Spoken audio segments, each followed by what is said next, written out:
E não há tempo que falte amor.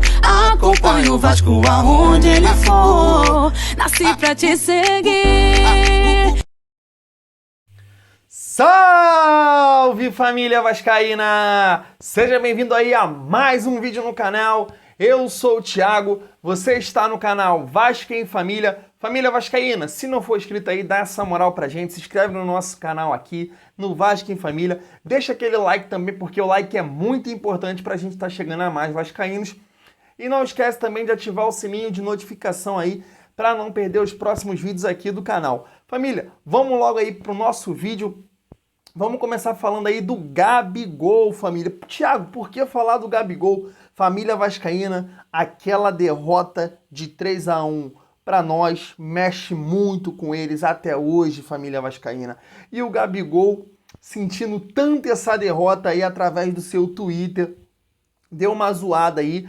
Isso tá até aqui no dia, no lance, repercutiu essa situação aí. Ele botou um sinalzinho lá de 2 e botou bom dia, hahaha. Família vascaína, tá mostrando para vocês aqui embaixo, mexeu com eles, né, família? Talvez o salário do Gabigol aí pague a folha salarial do Vasco inteira e o Vasco ainda 3-1, massacramos, cara, damos uma aula de bola e aí tá aí, mexeu com eles, né? 3-1, mexeu, família vascaína.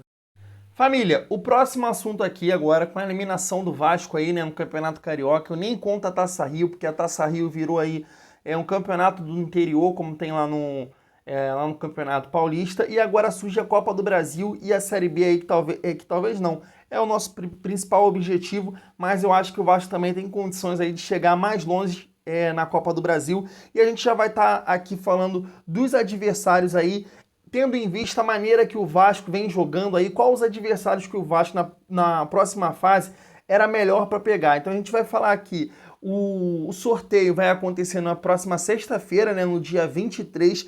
O Vasco está no pote 1 e no pote 2 aí a gente vai citar alguns times aqui. Tem o Atlético Goianiense, Red Bull Bragantino, Fortaleza, tem adversários que a gente vai enfrentar na Série B aí como Curitiba, Vitória, tem o próprio Boa Vista que a gente enfrentou agora nesse final de semana aí, foi 2-2 ontem. Então qual será o melhor adversário aí para o nosso Vascão? Tem times aqui como 4 de Julho, ABC que eliminou o Botafogo, Cianorte, Remo, Vila Nova e Juazeirense, além do CRB e Criciúma. Então esses são os adversários que o Vasco pode enfrentar na próxima fase. Lembrando aí que tem Atlético Goianiense, Red Bull e Fortaleza, que são os times aí que no momento estão na Série A. Cara, complicado. A gente não pode achar que é fácil, não, tendo em vista aí que os jogos que o Vasco vem tendo contra times pequenos aí do Campeonato Carioca, a gente vem tendo dificuldade sim. Empatamos aí com Madureira, empatamos com Boa Vista e empatamos com Nova Iguaçu.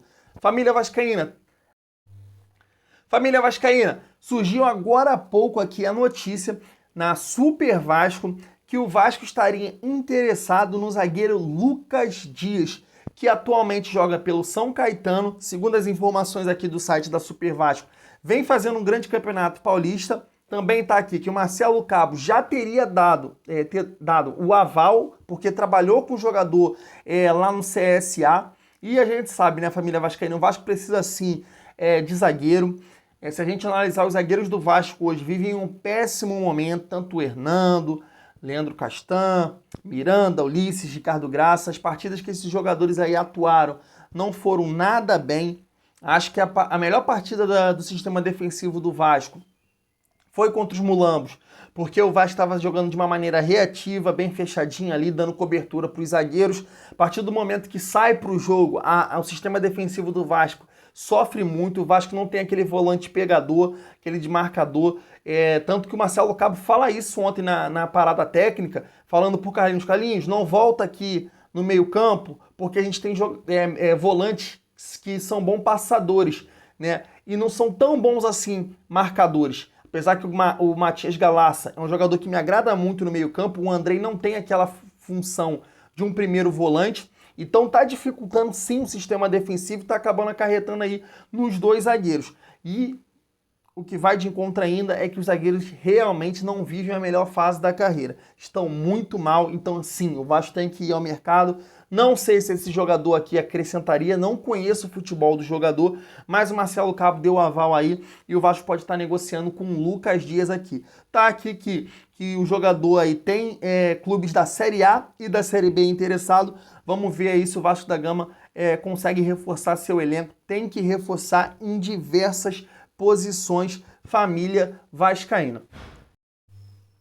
Família vascaína, o próximo assunto assim é bem chato, mas a gente fala porque a gente entende que isso atrapalha o andamento do clube, né? Possíveis investidores, possíveis parceiros, tanto que é tão chato que essa situação aqui tá no site que cobre o Vasco aqui na Super Vasco, né? Que é a situação aí do Carlos Osório. A Fusaca, né, um grupo político do Vasco aí fez uma nota citando essas situações, essas delações aqui. Tá aqui, ó, que o vice-presidente geral do Vasco, Carlos Roberto Osório, foi citado pela segunda vez por delatores diferentes no esquema de propina da FETranspor, né? Então, uma situação bem complicada aqui, ó. Na última semana, seu nome voltou a aparecer como beneficiário de propinas no mesmo esquema da FETranspor. Desta feita, na delação de José Carlos Lavouras, o valor total recebido por Osório teria sido de 3.580.000. Família vascaína, o que isso tem a ver com o Vasco? Tem que ele é o VP de futebol aí, geral do Vasco, vice-presidente do Vasco. Então, realmente é um cara que está ali envolvido no Vasco nesse momento. E a gente entende aí que o Vasco já vem numa situação política bem desagradável perante aí possíveis parceiros, possíveis investidores. Toda essa bagunça política atrapalha muito o andamento do clube. Ainda tem essa situação aqui, né, que um membro aí da gestão está envolvido com esse tipo de notícia que realmente é muito complicado para a imagem do Vasco. A gente fica muito triste, a gente não quer ver esse tipo de notícia, está doido para abrir aqui as matérias do Vasco e só coisa boas, e realmente a gente vê a eliminação, rebaixamento, essas brigas políticas aí que até o momento não foi resolvida. Então, família, é bem complicado. Para finalizar o vídeo, família vascaína, né, o Levenciano, gosto sempre de trazer aqui porque vejo no projeto do Leven uma mudança de postura, uma mudança de ideia, uma mudança de cultura no Vasco da Gama. E nessa situação aí, né, que está acontecendo agora dos clubes europeus se unindo aí para montar um campeonato, ele fez um post lá nos stories deles falando dos times europeus que querem mais dinheiro. E aí ele coloca assim: não existe juros tão baixos no exterior, Leven é mentiroso, né? Uma das ideias do Leven para captar recursos seria no mercado externo. Inclusive peguei uma entrevista dele aqui falando sobre essa situação. Perguntaram para ele como obter recursos para um cenário pós-pandemia ou ainda de pandemia, né? E aí basicamente ele fala o seguinte: a pandemia fez o real se desvalorizar ainda mais. Propício momento para financiamento externo, porque o dólar e o euro necessário para se investir no Brasil estão muito menos do que anos atrás. A gente está no maior momento de alta dos últimos 10 anos da moeda estrangeira. Então, o que era investimento X, agora é um investimento 20, 30, 40% menor. Então, família, a gente vê uma dificuldade financeira do Vasco bem grande aí nesse momento. Tá para vencer aí mais uma folha salarial do clube. O clube não consegue fazer investimentos. As rescisões dos funcionários aí não foram pagas. Então é bem complicada a situação que o Vasco vive. E a gente poderia ter aí um presidente nesse momento tomando as decisões, na tomada de decisão correta para estar ajudando o clube. E a gente não vê, infelizmente, o Levenciano aí comandando o Vasco. Família vascaína, a gente tem que entender o seguinte: não é apenas querer ser presidente do Vasco, é saber, é entender, é conhecer, porque é muito complicado hoje gerir um clube de futebol, principalmente o Vasco tem sérios problemas estruturais.